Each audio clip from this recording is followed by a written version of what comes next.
Okay, well we've got our screens blocked in here and they look horrible, but that's okay. But let's test the movie right now. Command return.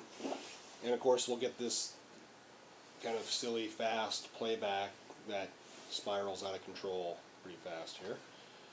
So let's put some stops in, shall we? Let's go ahead and we'll make our action script layer. So before I go on, I'm going to relabel my layers where I've got my kind of placeholder stuff here. I'm going to call this the background. Background 1. And I'll make a new layer and I'll call it actions. Ooh, maybe I'll put it in all caps. Yeah. And there's a blank keyframe there, and so I'm going to make my first stop, my first bit of script.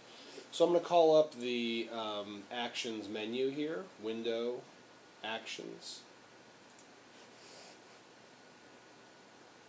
And there she blows, and I guess I'll go docket over here maybe.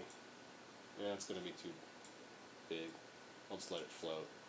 And I'll write my first command here, which is stop, parentheses, and semicolon. And so semicolon is what you use to end a line, and stop turns blue, which means it's a recognized action script command. And the parentheses are the parameters that the stop takes, and we don't have anything in there, so we'll just leave it as it is. So let's test that, and you should notice down here in your timeline that there's a blank keyframe on the actions layer, and a little cursive A just showed up there showing that there's action script assigned to that layer.